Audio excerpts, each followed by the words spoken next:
Hello again, everyone. My name is Chris Doran. I'm a technical sales specialist for ITM Instruments. Thank you for joining us for our webinar today, brought to you via ITM University. Today's topic is electrical equipment safety with Fluke. We're going to be covering a decent amount of information throughout the presentation, so it should last between 40-45 minutes or so, and we will have whatever remaining time left over at the end of the presentation for some Q&A. That being said, we do encourage you to ask your questions throughout the presentation. We won't stop the presentation, but we will gather all the questions in so that we have questions prepared at the end of the presentation. Again, whatever time we have allotted for that, usually 10 or 15 minutes. ITM and Fluke have been working very closely together for many years. We pride ourselves on being a leading distributor of Fluke in Canada. This is a result of our dedication to offering you our product expertise, our customer service, and our competitive pricing. Getting started today, the webinar is presented by Sean Silvey from Fluke. Sean has been with Fluke as a product application specialist for the past 7 years. Prior to working with Fluke, Sean was in the HVAC industry for 15 years, working on residential and commercial applications. In addition to his wealth of technical product experience, Sean has become an integral member of Fluke's Clean Energy Initiative, focusing on tools to the EV and solar segments. Sean, I will turn the presentation over to you. Hey, yeah, thank you very much. So again, thanks. I'm going to go ahead and kill my camera here. We can go ahead and get started. Like you said, this is really a full-packed presentation. It's really going to be discussing a lot on the safety platform. We're going to kind of go through some definition. What does safety look like? What we're looking at with the NFPA 70E, and then kind of some of Fluke's solutions that we've identified that might help you out there in the field. So let's go ahead and get started here. So just some industry estimates. I mean, this is a given, 5 to 10 arc flash incidents happen every day in the US. That's really an incredible number. The electricians are out on that front line doing the work, and that's where these arc flash happen. 77% of the recorded electrical injuries are literally due to that arc flash incident. And literally every year, more than 2,000 people are admitted to burn centers. You can go out and Google out on Google, and you could literally see just arc blast and arc flash incidents. It's overwhelming, the amount of energy and everything that's happening on that. If we look about just electrocution and how that is, there were studies done years and years ago where, you would be that conductor to the ground and the current kind of running through your body. As you can see on this scale as it gets up, 1 milliamp, you could actually feel a light tingling on the body. Now, typically our GFCIs that are set up are set at about 5-6 milliamps, to where it's not it's painful, but not painful but disturbing, and where you can really feel that shock. But once you start getting into the larger scale, you can see that as we get up, there's a painful shock. You will even lose your muscular control, and literally once we get up to 2 amps, 2,000 milliamps, cardiac arrest, you can have internal organ damage and failure.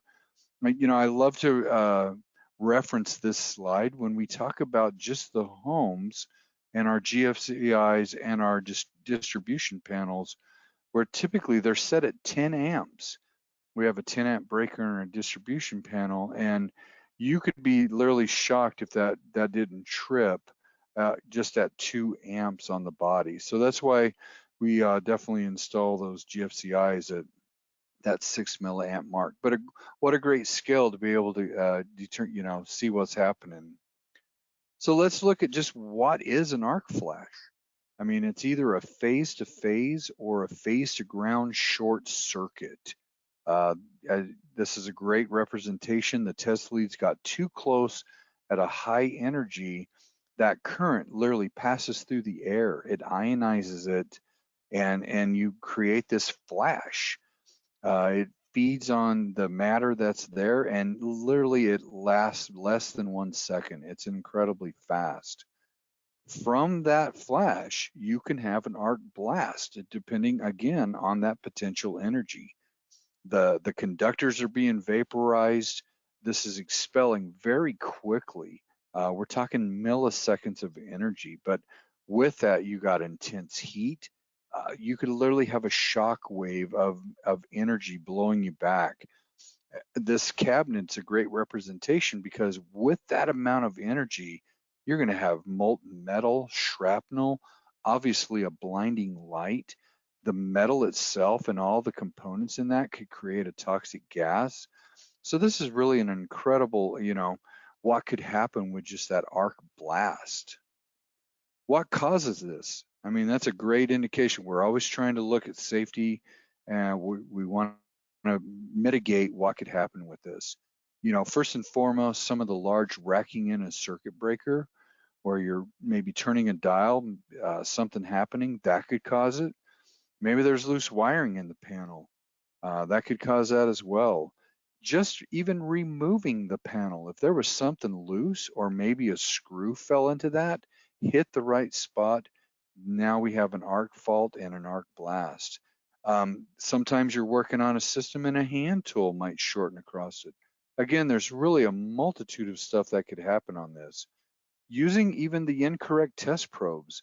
Again, in that picture, as you could see, there was a long test probe on that, the metal exposed, which could cause that. And again, just misuse of an instrument. You could be measuring too high a voltage rated for the meter. Something of that aspect could cause a short going across that. So really, some of the common errors we think about when we're talking about measuring is, some of the meters is what we do is we can go up and measure that. But if you're in the wrong position of a digital multimeter, and we'll just kind of focus on that, we are Fluke.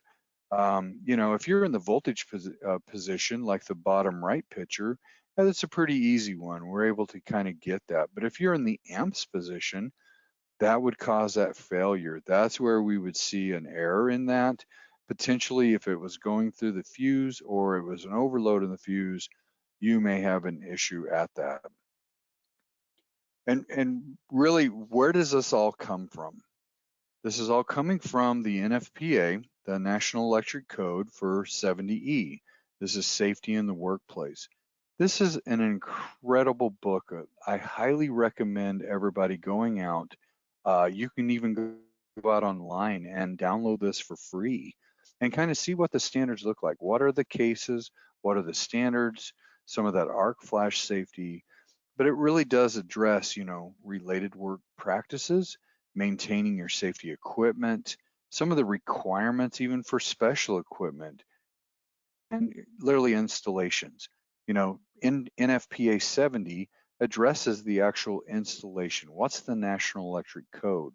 But when we talk about E, we talk about the safety in that workplace for that worker being out there. Part of that, when we start talking about potential energy of what a system may look like, is having the correct personal protective equipment, having that right PPE on. A category 1 is really a 4 calories per centimeter squared. It's a lower amount of energy versus that number 4. I mean, by the 4, you look like Darth Vader, basically. You've got the full face shield, heavy gloves, heavy suit, because if there's a potential fault or arc on that, hopefully that suit will protect you in that amount of energy. But going out to the NFPA, you can easily look at that and kind of get your classification and see where you stand. So when we talk about that, there are different levels of boundaries when we come to looking at working on live voltages. That flash limit of approach is that farthest boundary, that arc flash boundary out. That's where we would do an arc flash study and determine at this point, we wouldn't necessarily need some type of PPE. We're going to say way out there outside that boundary. When we talk about that limited space, that's a different condition altogether.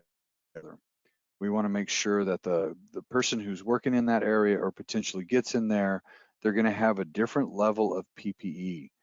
This is your limited approach boundary. And again, all of this is in the NFPA 70E. And then finally, this is where the technician's going to be working the most. This is where they're using that DMM. They're making that voltage connection and doing the repairs or doing that measurement. This is that restricted space. This is where potentially, if the energy level is high enough, you would have higher levels of PPE on to make those measurements and to do those corrections at that spot. So your test instruments, and it's in part of the NFPA 70E, is actually part of your PPE. Your meter, your test leads, that is actually an extension of your PPE. So you want to make sure that you're using the right equipment for the right job. Is it rated correctly? Is your meter rated correctly to work in that environment? It's very critical to look at those categories. We call those category ratings of the potential energy there. So there's really two types of category rating.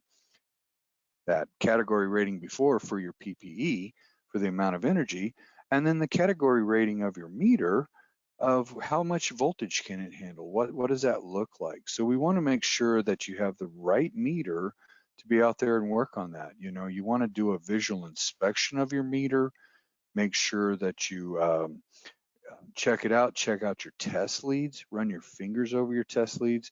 Again, as this is part of your PPE and part of an extension of you, if there was any frays, if there was any damage, that electrical energy could potentially get through and harm you or create, again, that arc flash that might happen. So it's very important that we check that.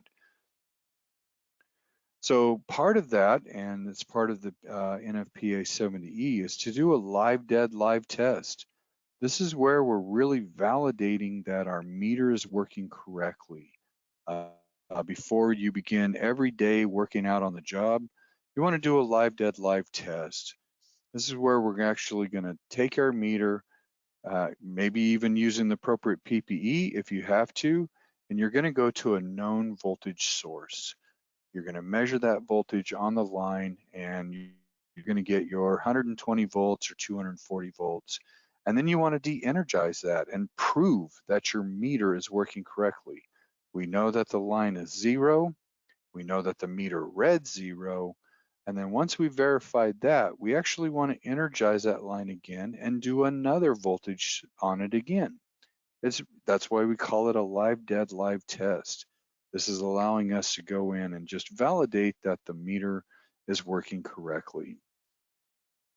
Now, if you don't have a known voltage source, or maybe you're out on a job site and you're beginning to do your work, but you still have to use your meter, you know, there are proving units that you can use. A proving unit is just a handheld device. You can take it out there with you, and it'll simulate a voltage. Like the Fluke PRV240, the proving unit there will actually simulate 240 volts AC or DC. And again, that'll prove your unit is working correctly. You don't have to worry about trying to find a known voltage. It could be very difficult at those times. But again, a great option, and especially when we're talking about safety, it's very safe. As you can see here in the picture, he doesn't have his gloves on. It's very low current, hardly any current. It's really just a frequency signal, but with the meter, it does give a voltage output, and it proves that your meter is working correctly. And again, really what we're talking about through this whole seminar is safety is first. We want to identify where we could potentially work in the best, safest condition using the best tools possible. So obviously, part of that is definitely having a lockout, tagout procedure. Whenever possible, try to do that. That way, if you lock it out, nobody else can come and re-energize it. Again, always maintain your tools. Use your appropriate PPE as part of that. And, you know, we think about PPE, it's all about your safety glasses, your gloves. Maybe it is that arc-rated suit that you might need. Maybe it's just your jeans. You know, cotton jeans and a cotton shirt are technically part of PPE, depending on which environment you're in. It definitely eliminates some of that fire hazard if it happened. But again, that's part of your PPE. One of the things for sure, and I've seen this before, is try your best to not work alone. Having a buddy system is always critical.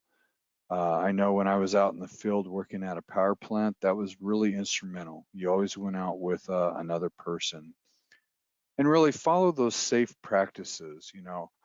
This is a great one because depending on your meter and depending on the manufacturer, it's a good safe practice to always go your ground to your hot. And what I mean by that is, if you're trying to do a voltage measurement, put the black one on first, ground it out, and then make your hot measurement with your red test lead. And then once you've made your measurement, pull that red test lead back off and then pull your ground off. If there's a low impedance within the meter, if you went the wrong direction and went hot first, you accidentally touched the black test lead with your fingers or something of that nature, you could get shocked. And so it's just good common practice to go your black lead first, then your red, off with your red, and then off with your black when you're trying to make a measurement. And again, trying to follow that live dead live test, just confirming that your meter's working correctly and everything's set to go for that day. So part of your meters, and this is really a key one too, is making sure that it meets certain standards. As I was mentioning before in the previous slide, there are times where a meter has a low impedance into its input where the test leads go in. Typically, Fluke meters are at 10 million ohms. So that's a lot of resistance in there if you happen to be on the hot side of it by accident and touch something on the black test lead. But part of that is meeting that standard. So Fluke follows, and a lot of the manufacturers follow the IC 61010, which is a standard regulating low voltage test measurements. And when we talk about low voltage, we're talking about 1,000 volts or less. That could include your 480 volts, obviously, and your 600 volt three-phase systems. So making sure that you have, again, the right meter for the right job. Part of that and having that type of meter, transients. What is a transient? Well, transients are a massive amount of energy, as you can see here in the graph, where with the sine wave, we get a spike of energy in that line. At times, you could see literally 8,000 volts of energy spiking for milliseconds, even nanoseconds sometimes. Having the wrong meter could potentially have that amount of energy run through it. And again, right there, we have a short and we have that arc fault. What I was saying is that, how do these happen? Well, it could be a equipment malfunction, could be load switch happening. Variable frequency drives could actually cause something like that. Some type of adjustable speed drive, even a lightning strike. And that's pretty obvious. When you think about a lightning strike, you think about a massive amount of potential energy running through that. They're invisible and they're largely unavoidable if you're touching it at the same time. As I said before, they can happen in milliseconds, literally milliseconds. Our meters typically measure 4 times a second. That's 200 milliseconds. So you can see here a transient can be even faster than that and can go through the meter. When that happens, it'll overcome any input protection and it will cause a short or a fault in your equipment or potentially in a tester. So having the right tool and knowing your right category rating will help you determine which tools, and again, making it safer for you to work in the field. So your category ratings are based on the level and energy that the voltage impulse, in that location could happen.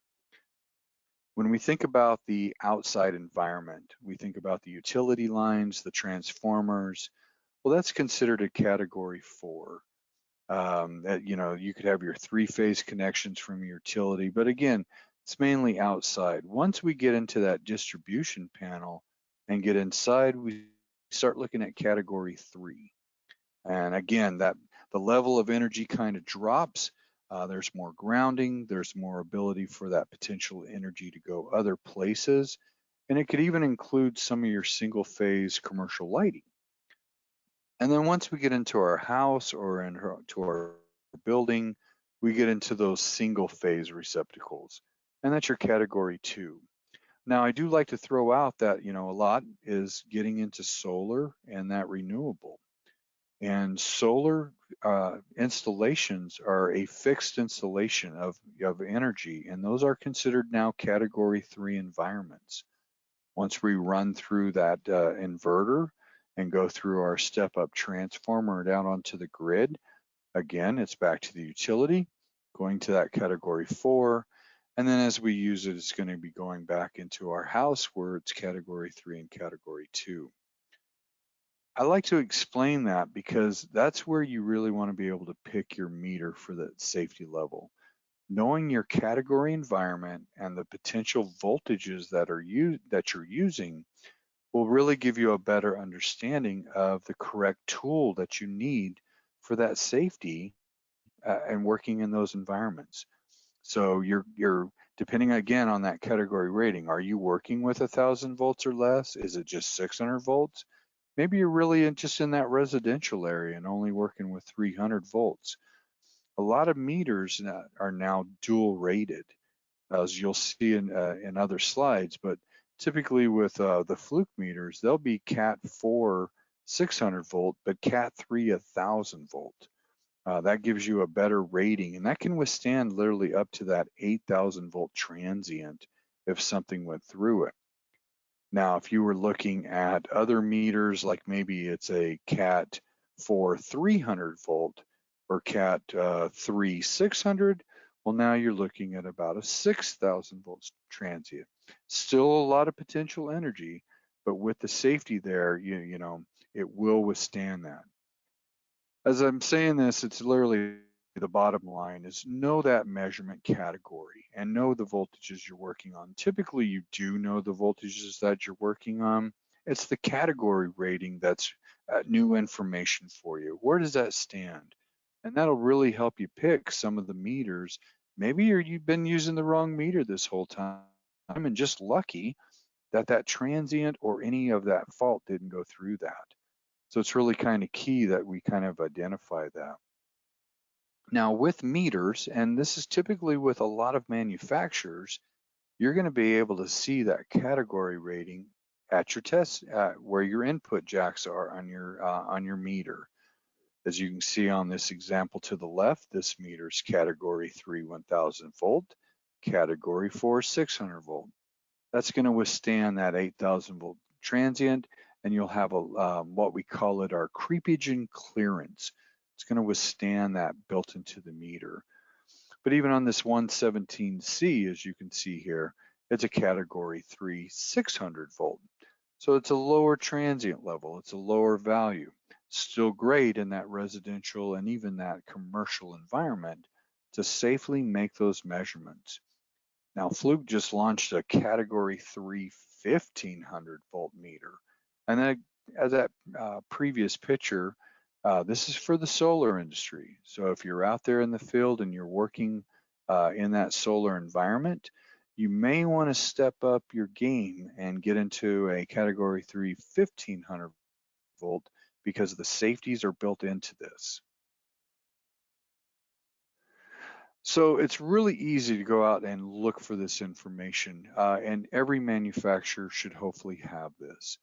You'll be able to see the safety warnings on this. And again, this whole conversation is about safety in the workplace. And with your DMM being an extension of your PPE, it's very important that you know how to use the meter, the correct way to use it. Is it rated correctly for the environment that you're in? So once you get that meter, don't throw that information away. Kind of grab a look at it and see where you're at. I'm prone to it myself. Typically throw the information in a drawer and call it good, or that file 13, you know what I'm talking about. But it really is important for you to look at it, kind of understand the documentation, understand the limits of your DMM or whatever you're working with. It will be critical on that. So older meters didn't qualify or didn't have these standards that were in them. I love hearing the stories. I'm out at a trade show working with, talking with customers, and they tell me, oh man, my dad, my grandpa used Fluke back in the day, and they had a meter, and that I adopted that meter. They're no longer in the field, and I'm still using this meter. Well, a lot of the older meters, like this Fluke 70 series, which was made in 1983, was not rated for the current standards in the current environment. Even the original 87, again, made in, 5 years later, was not rated. It didn't have the sufficient ratings for this environment. So it's really critical that you look at the meter and identify that and potentially replace. As the statement here says below, meters and testers designed and produced prior to 1997, they didn't meet that code. And as the codes get more stringent, it's better that you have safety and that protection built into that meter. So look at your meters. When you get a chance later on in the day, go check them out. Make sure your test leads are working good. Make sure you've done this. But look at your category ratings on this and see if you have that on the meter. If not, I would highly recommend potentially looking at replacing it. Now, also too, we've talked about meters, we've talked about the category ratings and what that would look like. But there's also design aspects and what that looks like in the manufacturing aspect. You'll see a lot the UL rating, maybe it's CSA rating. These are third-party certification companies that go out and certify that a manufacturer has made a meter that's going to meet these standards. They set the IEC sets the standard, but they may not really inspect for the compliancy of it. That's where a manufacturer can claim it's designed to it, but they may not even have any independent verification on that. It's where you really want to look on either the back of the meter, potentially some of the paperwork. You can design a meter to meet 1,000 volts, but it may not handle the transient or some potential safety issue running through it. So we really want to be able to go above and beyond that. And honorably, that's where Fluke will stand. They make a product that really meets those certifications, those independent compliances with these third-party organizations. But again, look and make sure that most of your products are either UL listed, CSA listed, or in some countries, it's a VDE and a TUV. And really, that's what this is all about. We're talking about designing a product that's going to protect you. It's going to protect you. It's got all of this built into these devices, and it really is to help with those high voltage transients and even a fault that might happen into it. Great story that I heard years back was that an oil rig out into the Gulf, and I get a picture of this, and the meter's black. It's an 87.5, and it's black. And the guy tells me that the technician was out in the field, and he was making a voltage measurement. Now, the 87.5 is rated for 1,000 volts. Okay, I get this. As I continue to read the story, he says the technician touched 4160. He had hit medium voltage range and touched 4160. Now, lucky enough, no damage, no harm happened to the guy. There was an arc fault, there was an arc blast because of that amount of energy, but the meter protected that individual during that incident. And it was critical, and it was a testimonial of make sure that you have the right tools and the safeties and everything built into this that's going to handle something of an accident of a nature. So this is where Fluke really is an industrial leader. You know, we devote 10 to 15% of it, all of our components exclusively to that internal protection. But again, look at your meters, guys. Look at everything, make sure that it's set up right. You know, making sure that if you've got a meter that you might be doing current measurements and you have your test leads in the wrong spot, there's an indicator. Some meters will actually give you a lead indicator that said, hey, you've got your test leads in the current position and you're trying to measure voltage. That could be an issue. So again, just make sure you got the right tool for the right job. Now, part of that, when I was mentioning about current measurement, is when you do make a current measurement, the energy and the voltage and current goes through a fuse. So you want to make sure that you have the right fuse for your meter. I can't tell you enough. Out in the field for many years, I'd be doing HVAC work and somebody put a nail where a fuse should be, wrong. But again, just not common sense to be able to do that. So, you know, fuses are designed to be able to handle a certain amount of current, sometimes even a little bit of overcurrent, and then they pop. They blow out for a reason. It's for your protection and for the safety aspect. So just make sure that you have the right fuse going into your meter. Don't shortcut this, especially when you're working with current and running that through the meter itself. And also too, when we talk about this, we talk about our test leads. Again, your meter and your test leads are an extension of your PPE, and this is part of the NFPA 70E. Look for those markings. Make sure that the leads that you're using are category rated. Some leads will even give you an indication. There's a double layer of insulation on them to where they start breaking down. You see a different color even. Make sure they have a finger guard on the end of them, because when you've got your gloves on, you want to be able to feel that your fingers are not going to go past that point and potentially touch any type of live voltage. All of this is important. We'll replace them. Test leads are minimal versus having an arc flash or an arc fault that could cause something. So check your leads out. As you can see in this example here, that the bottom of the lead is frayed. Even using your DMM and doing an ohms check with them as well, making sure, you know, there's very little resistance in that copper wire for those test leads. That's why you can get really good low resistance measurements. And it's 0.3 ohms basically on the test lead material. So kind of be able to get in there and check that. But again, that's really critical. Now, the last bit of this that I would like to talk about is that exposure of that test lead at the end. That exposure changes your category rating. So again, this is part of that IEC 61010.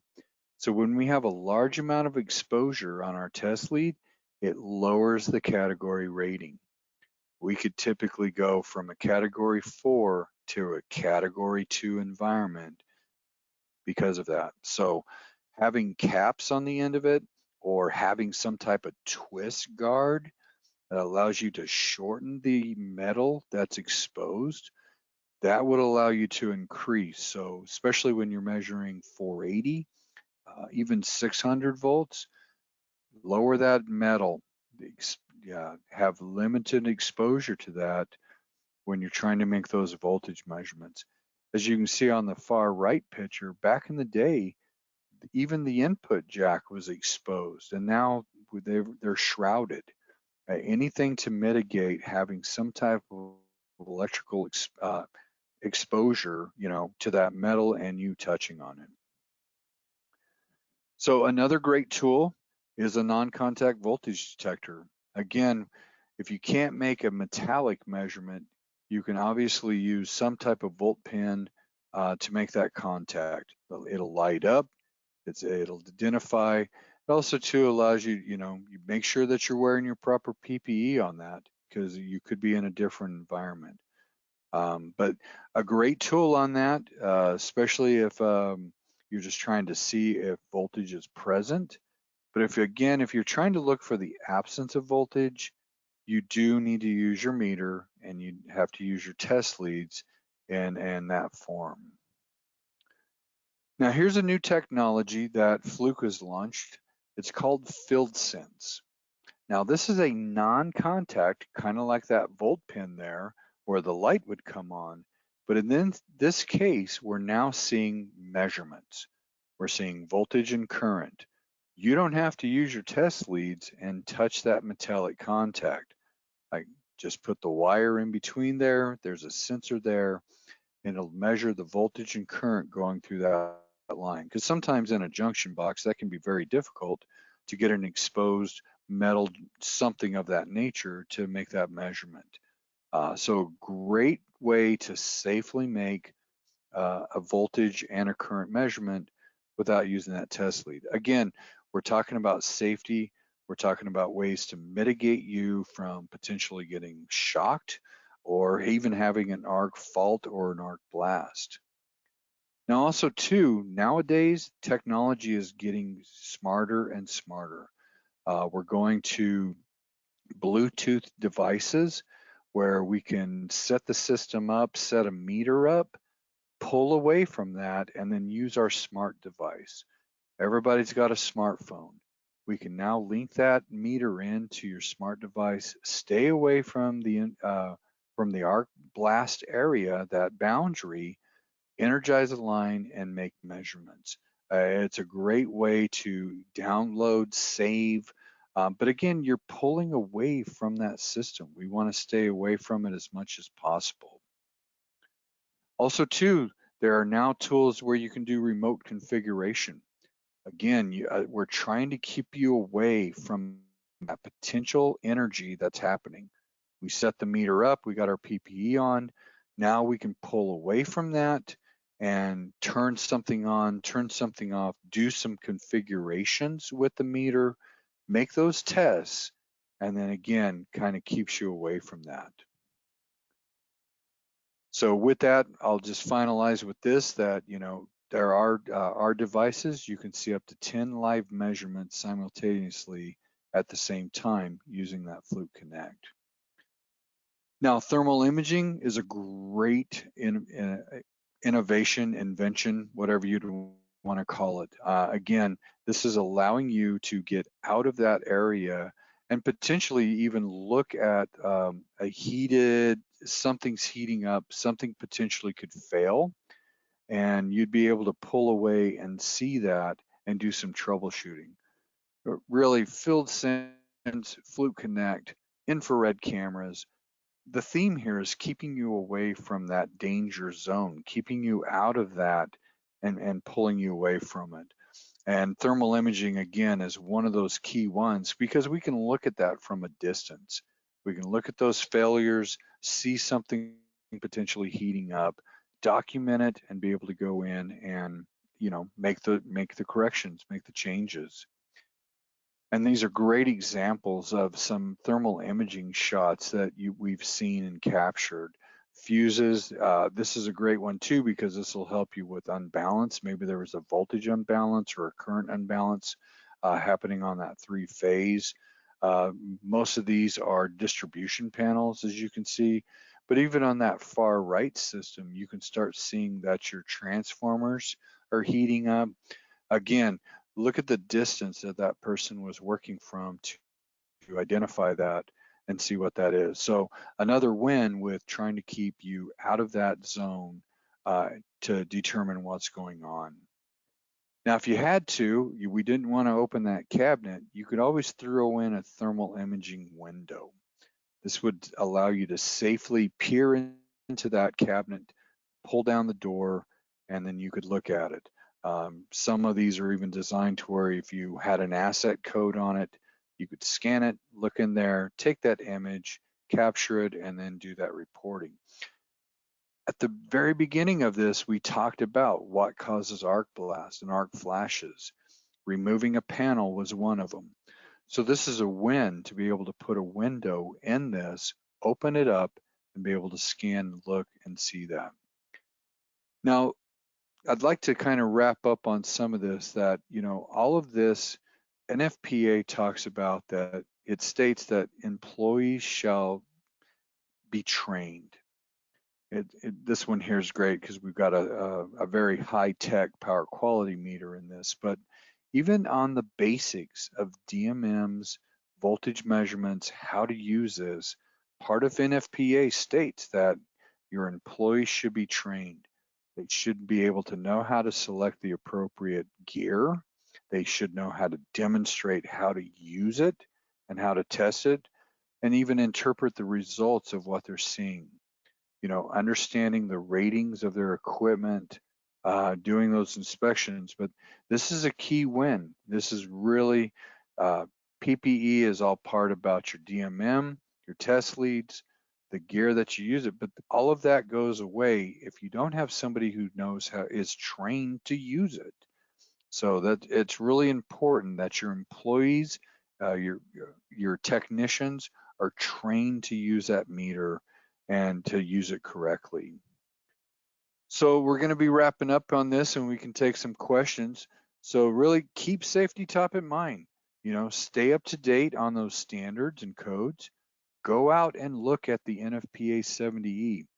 Sign up for the NFPA webpage. It's free. I go out constantly, look at any updates, whether it's at the electric code or on this one. Select the right tools. Make sure that you got the right tool for the right job. Remember those category ratings and those voltage ratings. I think we all know as technicians what voltage rating we're working with, but know your category rating.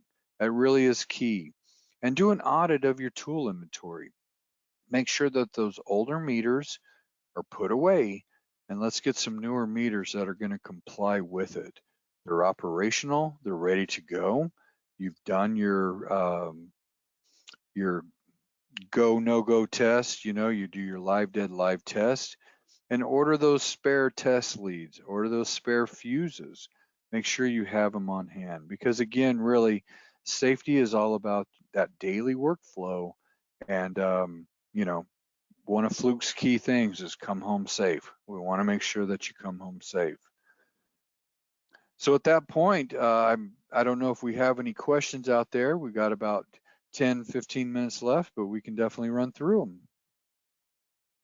We most certainly do so far. So Sean, thank you very much for the presentation. Everyone, I know we covered a lot of material, a lot of stuff to go over. I'm sure you all have a lot of questions. So let's try and take advantage of having an expert like Sean with us today. Get all your questions in the question feature or the chat feature, and we'll go through them one by one. A quick note, throughout the presentation, Sean mentioned, to encourage you to go check the meters that you currently use, that you currently operate, to make sure that they are rated that way. If you find that you're using something that is not rated for the category that you're using, and you need some help getting a replacement, getting extra fuses, test leads, etc., we encourage you to go to itm.com. There you'll find a full product list, technical specifications, pricing, delivery, availability, all that stuff, as well as you'll find our contact information. If you do have any questions about maybe, an application specific, I'm in this application, how do I know what I'm rated for, etc., our technical team should be able to help you. If not, we can contact someone like Sean to help us out, answer any and all of your questions. So again, let's try and take advantage of Sean being with us today. So we did have a few questions come in, and so one of the questions that we got in is, what is the main difference between the 7 pre-1997 and the Fluke 87 post-1997? Yeah, that's a great question. So back in those days, the creepage and clearance of voltage was not thought of. And the new design puts more input spacing That way, if there was a fault happening, that's going to maintain that. That's going to help that and that. And literally, it's coined terms. It's creepage and clearance within the meter. So people will still use those older meters, and I commend them to do it. I mean, that's a Fluke meter, but in my world, I would derate that when it comes to category. So if it literally was 1,000-volt meter, I would put you at a category 2. I wouldn't let you use it inside any high voltage environments because it's not rated for that. Still a good meter, still great to work around the house because again, that's a category 2 environment. You're not going to have that potential of transient energy running through like 8,000 volts. Very good point. Okay. So again, quick reminder, please use the question feature of the chat feature to get in all your questions. Still have plenty of time. So talking about older meters, if there is no category or voltage rating indication on the meter itself, does that mean that it is it's too old? Kind of to what your point was, but is it too old to use, or is it not all vendors, not all manufacturers that do inscribe the categories on the meters themselves? And that's correct too. There's a lot of manufacturers out there that don't put a category rating or the level of voltage that it's rated to. I have seen in the past Radio Shack meters. I'm not dogging Radio Shack. I think they make great stuff, and I think most of them actually have gone under and they're no longer available. But they're good meters, but just the category and the transient on it. Google has been a great tool. If you could go out and potentially Google to see what the ratings were on it. But safety first. I would not push a meter without knowing its ratings. You don't, it goes with like tires. You don't over pressurize a tire to 100 PSI when it's rated for 35. I would go low first just to make sure that I'm not doing it. Now, back in the day, that's where analog meters really did. The digital meters weren't present. And they said, well, go with the highest rating on it until you fine tuned it to know what voltage you were working on, because you didn't want to blow up the meter. And that was kind of the thinking back in the day. But yeah, I mean, it's a good question. It's a tough one because you want to be safe. You want to make sure you got the right tool for the right job. But some of those I would put them aside and know what you have. And that really is, like, I guess, the key conversation. Know what you have. If you don't know what you have, you're taking a chance. Absolutely. I would also throw out too about category ratings and high elevations. And this is kind of an unknown, but there are times you're working in a higher elevation. Typically, Fluke meters will go up to 2,000 meters above sea level. Once we go above 2,000 meters, if it's not designed for more than that, it derates it. So just remember that as well. If you've got a category 3 1,000 volt meter, you now derate that to a category 3 600 volt meter because there's less air, there's less of that energy, and you potentially could have a fault. Very good point. Very good to keep in mind. So another question that we had, we talked about Fluke Connect. Are the instruments that Fluke Connect are available on designed purely for, arc zone areas, or is Fluke Connect available on other instruments as well? No, the great design about Fluke Connect was a twofold. It was about safety and keeping you away from that arc flash energy, where you could hook the meter up, put it in Bluetooth mode, connect it to your phone, and stand away from that and gather the measurement. That was the key win on that, was keeping you away from that. Before, you would have to stand there with your full gear on, your PPE on, either put the meter in mid-max mode and hopefully to obtain that. Now with this Bluetooth and keeping you out of that mode, we've added like benefits of logging and storing data. So most of the Fluke Connect, that FC, you'll see it on the meter, that'll allow you to do recording. Some meters like the 376 FC, the 378 FC will record for 2 weeks. You can leave that in a cabinet and record to determine if you've got current spikes or voltage spikes, something of that nature. And then having that recording capability allows you to have reporting capability. And now I can verify that and take it to a customer or to my client, and say, hey, look, I recorded this for a week. Here's my report. And this is what I was seeing. And it's a validation. Most definitely. Another quick reminder, everyone, we still have about 7 or 8 minutes before the end of the hour, so please get your questions in. Next question comes in from Steve. Test probes or test leads improve the rating? Say that again. I'm sorry, it broke up. No problem. Would fused test leads or test probes improve the rating?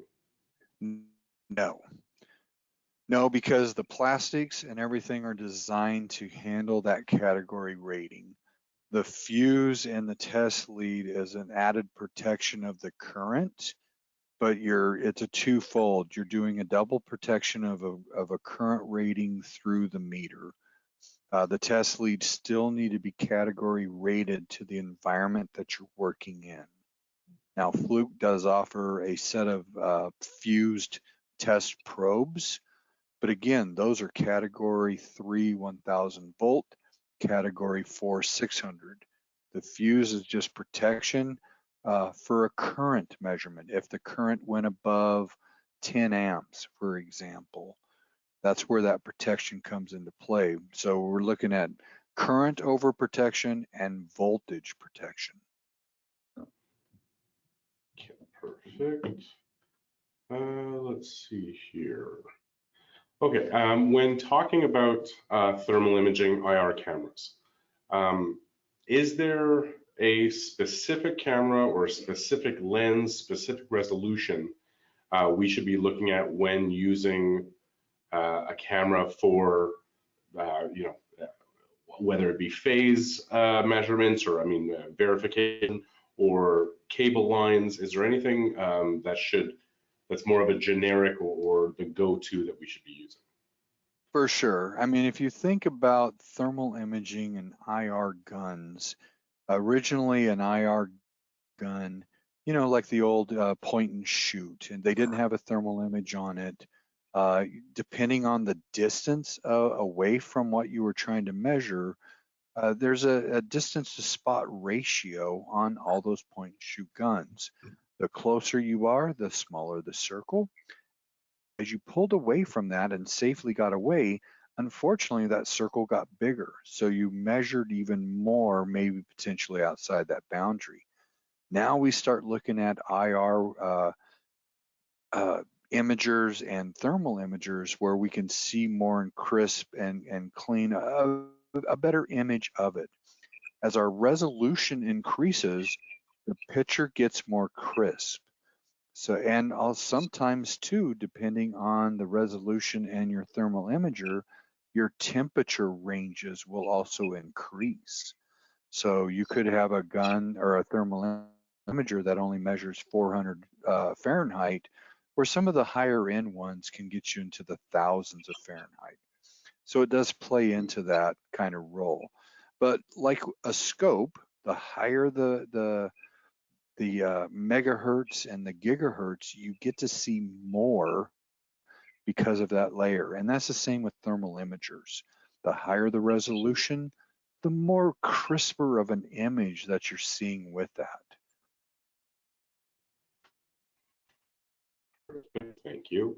The next question comes in. So with the instruments and with the opportunities we have with the field sense, is there a certain type of wire or wire insulation that those meters cannot be used on? Or is it no matter what they're encountering, the field strength model should work fine? Yeah, great question. So typically with field sense, we can have straight copper and we can have insulated conductors that this is going to make a measurement with. Unfortunately, in the world where we have braided conductors, we've got an added layer of shielding.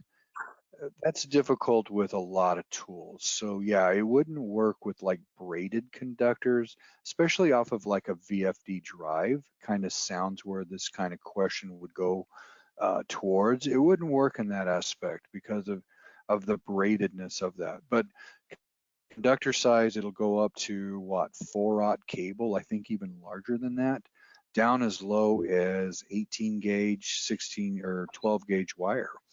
So we're good in that aspect on it. But great question. Perfect. So once again, we have about 2 minutes left, everyone. So if you do have a last minute question, please get it in now.